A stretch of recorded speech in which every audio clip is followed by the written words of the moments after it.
4 الگ الگ شکلیں ہیں، ایک اس کی اپنی شکل ہے اوریجنل اصلی شکل جو ہے، اور ایک اس کی الف کی شکل ہے، ایک واو کی شکل ہے، اور ایک یا کی شکل ہے۔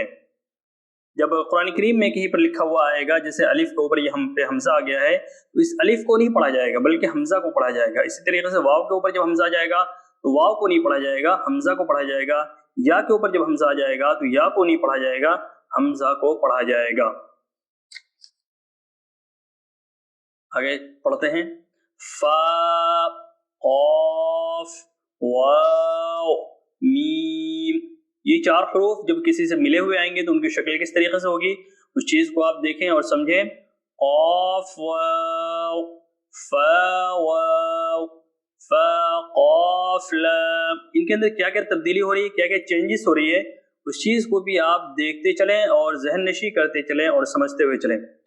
قاف فا لام، یا فا، حا میم، کاف میم، لام میم، تا میم، تا میم تا۔ خاص طور سے اس کتاب کے اندر ایک فرق ہے، آپ ذات دیکھا بھی ہوگا اس چیز کو۔ میں نے اس کتاب کا انتخاب اس لیے کیا تھا چونکہ یہ ملٹی کلر میں ہے، کلرفل ہے، اور اس میں فائدہ یہ ہے کہ جیسے مثال کے طور پہ 3 حروف ہیں تو 3 حروف کی جو کلرز ہیں وہ الگ الگ ہیں۔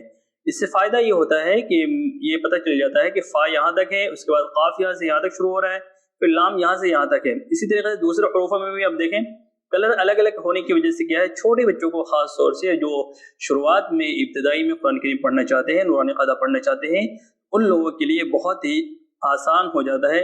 اس وجہ سے بھی میں نے اس کتاب کا انتخاب کیا تھا تاکہ کلر میں الگ اگر رہے گا تو چھوٹے بچوں کو خاص طور سے اور ابتدائی میں جو لوگ سیکھتے ہیں تو ان کے لیے سمجھنا بالکل آسان رہے گا۔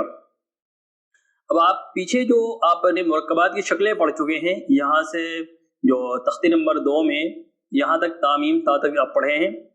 اب آگے یہاں پر آپ کا ایک طریقے سے امتحان ہے کہ کس طریقے سے اس کو ملا کر پڑھا جائے گا۔ تو یہاں پر بہت سے لوگ کیا مسٹیک کرتے ہیں، غلطی کرتے ہیں کہ اس کو پڑھتے ہیں ایاک نستعین وما یدریک لعلہ یزکا۔ آپ ایک بات کو سمجھیں، جو بچہ بھی بالکل الف با تا اور شروعات کے اندر ہے وہ اتنے مشکل الفاظ کو ملا کر کیسے پڑھ سکتا ہے؟ اس کو پڑھانے کا جو طریقہ ہے وہ ایاک نستعین نہیں ہے بلکہ اس کا پڑھانے کا طریقہ ہے الف یا الف کاف، یعنی الگ الگ حروف کر کے بچوں کو سمجھانے کے لیے یہاں پر اس طریقے کی یہ شکلیں دی گئی ہے تاکہ چھوٹے بچوں کو خاص طور سے سمجھ میں آ سکے اور جو ابتدائی تعلیم حاصل کرنے والے ہیں ان کو یہ چیزیں ذہن نشی ہو سکے۔ اس وجہ سے یہاں پر امتحان کے طریقے سے یہ الفاظ دیے گئے ہیں، تو اس کو الگ الگ کر کے پڑھنا ہے، ملا کر نہیں پڑھنا ہے۔ کیسے پڑھنا ہے دیکھیں، الف یا الف کاف نون سین تا عین یا نون واو میم الف یا دال را یا کاف لام عین لام ہا۔ اس طریقے سے آپ الگ الگ کر کے اس کو بچوں کو سمجھانا ہے تاکہ بچوں کو ان حروف کی شکلیں اچھے طریقے سے سمجھ میں آ سکیں۔ یا زا کاف یا الف واو یا ذال کاف را فا تا نون فا عین ہا۔ اس طریقے سے الگ الگ کر کے اس کو پڑھایا جائے گا۔ الف لام زال کاف را یا فا سین یا کاف فا یا کاف ہا میم الف لام لام ہا قاف با لام تا ہا میم میم سین تا قاف یا میم با حا جیم الف را تا میم نون سین جیم یا لام فا جیم عین لام ہا میم کاف عین صاد فا۔ اس طریقے سے الگ الگ کر کے اس کو پڑھا جائے گا۔ اب جو میں نے آپ کو پیچھے بتایا تھا کہ الف کے اوپر جب حمزہ آ جائے گا تو اس کو الف کو نہیں پڑھایا جائے گا بلکہ حمزہ کو پڑھایا جائے گا. تو یہاں پر دیکھیں میم حمزہ، اس کو الف نہیں پڑھیں گے، میم حمزہ، کاف واو لام لام تا نون با حمزہ نون.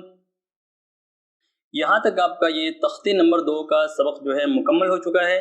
تختی نمبر 2 کے اندر آپ نے مرکبات کی شکلوں کو پڑھا ہے. مرکبات کے اندر مرکبات کا مطلب جو ہوتا ہے وہ آپ کو بتایا جا چکا ہے کہ اس کا مطلب ہے ملی ہوئی حروف کی جو شکلیں ہیں، کس طریقے سے کون سے حروف جو ہے جب مل کر آئیں گے تو ان کی شکلوں کے اندر کیا تبدیلی آئے گی، کیا چینجز آئے گی، ان تمام چیزوں کو آپ کے سامنے بتایا گیا ہے اور سمجھایا گیا ہے. آپ سے گزارش یہ ہے کہ آپ ان تمام چیزوں کو جو بھی بتائی جا رہی ہے اس چیز کو اچھے طریقے سے ذہن نشی کر لیں، ذہن میں بٹھا لیں، سمجھ لیں اچھے طریقے سے. کوئی چیز سمجھ میں نہیں آتی ہے تو آپ کے گھر میں اگر کوئی عنوانی قاعدہ کے پڑھے ہوئے ہیں اچھے تو ان سے آپ سمجھ لیں، ان سے آپ سیکھ لیں. یا اسی طریقے سے آپ کمنٹ باکس کے اندر بھی سوال کر کے پوچھ سکتے ہیں، ہماری ای میل آئی ڈی پر بھی سوال کر سکتے ہیں. تمام راستے آپ کے لیے کھلے ہوئے ہیں، کسی بھی طریقے سے آپ ان تمام مسائل کو جو بھی پریشانی آپ کو آ رہی ہے تو اس کو حل کر سکتے ہیں.